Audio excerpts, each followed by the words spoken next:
Of La Penta, it's WICR. Hello, Iona College. Welcome back to the Sports Vault. Jersey Joe and Big Shot Rob back in action. Time for some college football. I got college football corner coming up after this, but the big college football time is on the Sports Vault. Very excited to get into it. Obviously, there's bound to be change in the top four every single Monday after the fact, but I figured we'd go over our top four to give you set the record straight. We're always setting the record straight on the Sports Ball. So number one for me, Rob, is I have the Florida State Seminoles. Now, jumping up for me, last week I had them down a little bit. I had them jumping back up because, I mean, you look at them and it hasn't been pretty. It really hasn't. I mean, they haven't lost a game, and they haven't lost a game in 2 seasons, more importantly, but they come from behind, beat Miami 30-26, and I just think when you look at them it's impressive. It really is. I mean, even though it hasn't been pretty and they've been down in a lot of these games, there's got to be something said about them because the ability to just come from behind like that game after game, I mean, just Jameis Winston, you love him or hate him, the guy is just extremely talented. Just his ability, just when his team needs him to rally and just make these big plays, get these huge drives going when they really need it. It's impressive, and for me, that's a big reason why I moved Florida State back up to 1. Joe, for my number 1, I moved Alabama up to 1. I could see that. No disagreement. This week, the biggest thing they had to do was shut down Prescott and the rusher, and they shut down that whole game. Alabama played excellent defense that whole game, shut down Prescott, made him throw 3 interceptions.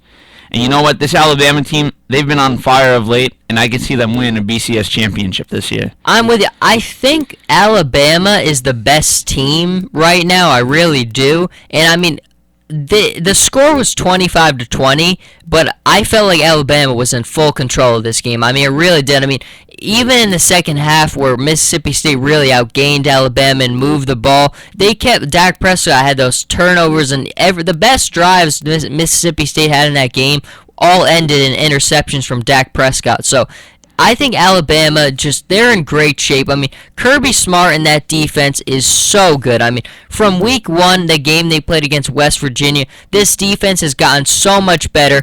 The guys I look at on this defense, and I just marvel at them playing, is number 6, Lawrence Jones, one of their safeties, and number 5, Cyrus Jones, one of their cornerbacks. These guys are just ball hawks. They just side to side. They move so well. They're always around the football. Just outstanding football players.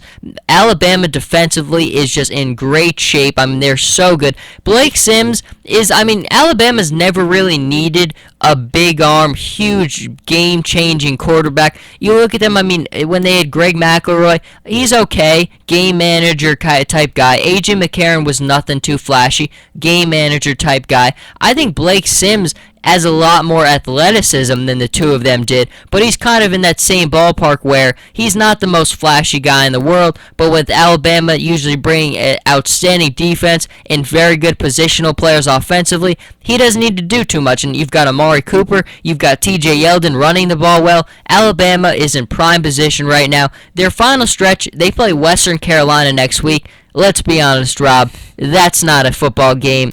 They win. And then rivalry week against Auburn. I think Auburn as well. Very tough loss for Auburn again this week. They've really fallen off. I think Alabama doesn't lose another game this season. No, I don't see them losing whatsoever, Joe. This team, they've been on fire the last couple weeks, and I don't see anybody stopping their momentum right now in the season. Very good. So I have them 2. I have Florida State 1, but who is your number 2? I'm guessing you have Florida State and Alabama. So, okay. Florida State, as you said, they just keep coming behind in victories, and you can't really move them because they're still undefeated dating back to last season. You can't move them. They don't have a loss, and they're just going to remain there, Florida State, even how ugly their wins are. They play Boston College and Florida left. They are not losing another one of those games. Number 3, I have Oregon. Now, Oregon is 9-1. They had the bye this week. Their next 2 are against Colorado and Oregon State. I think they're in very good shape. These are two very winnable games. Now, Oregon State is a good football team. We saw this weekend beating a very good Arizona State at home. So don't count out either of these teams. But I just think Marcus Mariota, he got this game late in the season, which I think was very important because, let's be honest, he's been sacked a lot this year. He's been on the ground a lot because their offensive line at Oregon is it's just not good. It's not good. So I think having his bye very late in the season is good. Lets him get a little bit of rest for the final push, these final two games, and then the Pac-12 championship game. But I think Oregon stays at 3 permanently. I think they win the Pac-12 championship game. It's either going to be against USC, UCLA, or Arizona State most likely, but I think they're in business the rest of the way. I think they don't move from that 3 spot. Oh, they most definitely are going to stay there at 3, Joe. This team, it's amazing what Mariota does for this team. This team is not so great on defense. The offensive line, he's been sacked 23 times this year. And just to look at him, he's put up 29 touchdowns this year, having a great Heisman year. And Marcus Mariota is going to lead this Oregon Duck team, and it's going to be awesome to see them in the playoffs this year. Can't wait, that flashy offense. Now, number 4 is just a complete toss-up. Everybody is in different spots. Some people are putting TCU back. Some people are putting Ohio State. And I do have the Ohio State jersey on, so a little biased there. And then a lot of people are keeping Mississippi State there. Now, my initial reaction was to put TCU there. TCU had a very shaky win against Kansas, winning 34-30. Now, that's alarming to me because Kansas is not a good football team at all. They're not, and to the fact that they struggled like that against them really worried me. And their next 2 games are against Texas and Iowa State. They're at Texas. Texas has had a very good stretch. They've been playing a lot better as of late. I mean, they got a win against an Oklahoma State team that I did not think they were going to win that game. Texas is not a team you can sleep on. This is a heated game coming up. I'm changing my mind. I've changed my mind as of Monday. I initially had TCU. I'm putting Mississippi State back at the number 4 spot. Now, I don't like putting teams who just lost back into the top 4, but you just look at it. It's Alabama. It's not a bad loss. I mean, you look at Mississippi State and their schedule they played. I just think they deserve to stay at 4 for now. There's still a lot of things that are going to change, but I think for me as of right now, I've got to keep Mississippi State at that 4 spot. I moved them to 5, Joe, Mississippi State. I went for TCU at 4. You can, okay. And again, understandable. You can keep anyone there, really. I think a lot of people just underlook this team. They're 4-1 in top 25 play this year. And their schedule has been really tough. You know what? They did get a shaky win off Kansas. Texas is going to be a tough game, but I can see them winning these last 2 games, and people need to start valuing this team more. This team is a really good team, and they're for real this year, and I'm keeping them at the 4 spot.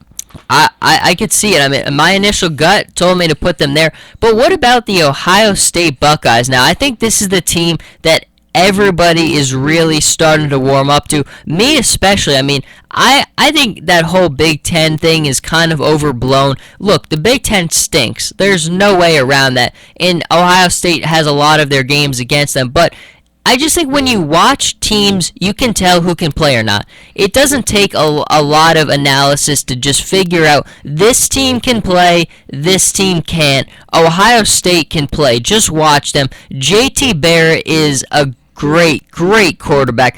His numbers, I mean, he's a redshirt freshman, 2,356 yards, 29 touchdowns, 8 interceptions, 771 rushing yards, 9 rushing touchdowns. He's just unbelievable, the kid. He throws the ball well. He executes that offense so well. And you give Urban Meyer and their offensive coordinator, Tom Herman, so much credit because their play calling is just so creative. They run very creative offensive plays.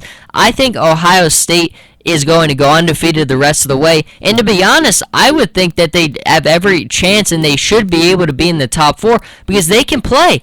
JT Barrett's a real player. Urban Meyer's teams can compete with anybody. And I think this Ohio State team is the real deal. I think the whole Big Ten thing is overblown. I'm a big buyer in Ohio State. Are you? Oh, I most definitely am, Joe. To think JT Barrett wasn't even supposed to start this year. Comes in for Braxton Miller because Miller went down with an injury.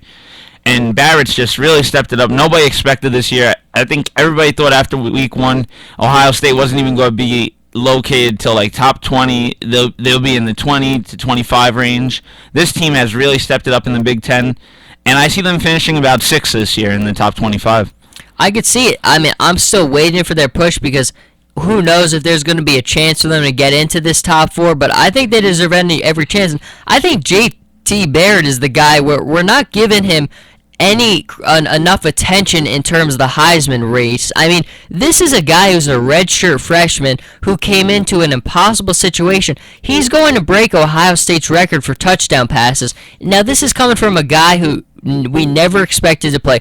I mean, if you watched the Navy game week 1 and the Virginia Tech game week 2, and you told people that this was going to be the guy who was going to eclipse Troy Smith's touchdown pass record for Ohio State, I think a lot of people would have thought you were nuts. But this kid, his progression has been unbelievable. He's a real player. He's even better than Braxton Miller is. I'm a big buyer on JT Barrett. I really am.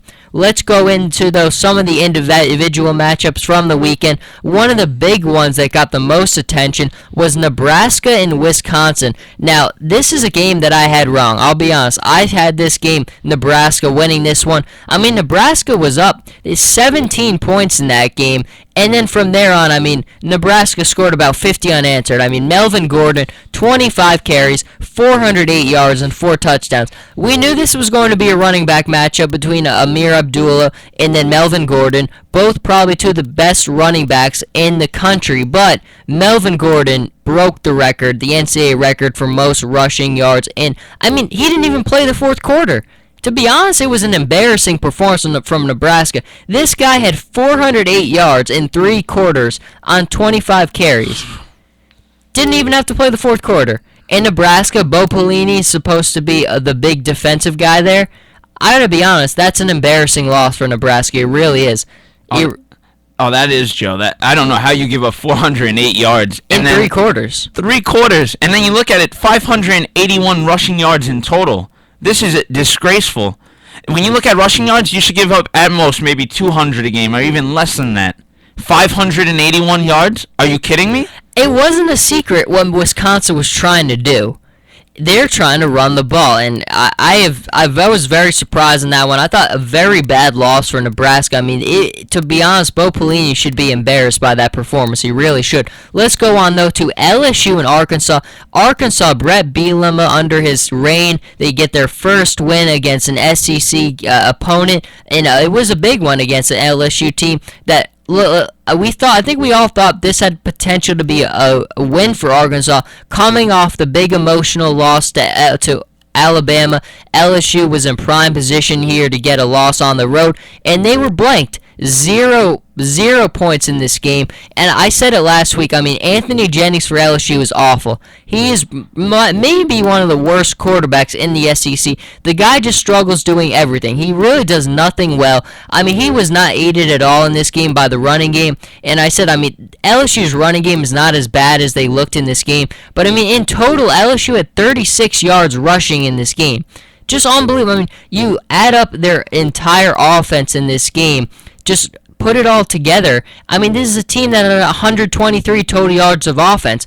LSU has had no offense all year. They really haven't. I mean, Anthony Jennings, the running game is not as bad as they showed in this game, but defensively they're very good. But it's just amazing to me because LSU, they really haven't had a great offense the last couple of years.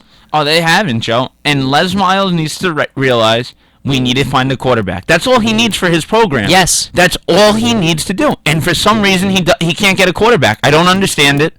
LSU is one of the best programs I've seen under Miles. They've gone completely high, but he still does not get a great quarterback into there. And that's one reason why they will not win a BCS championship anytime soon. I'm with you. They need a quarterback there. Now, one of the most unbelievable games of the weekend, Northwestern beating Notre Dame 43-40 at Notre Dame.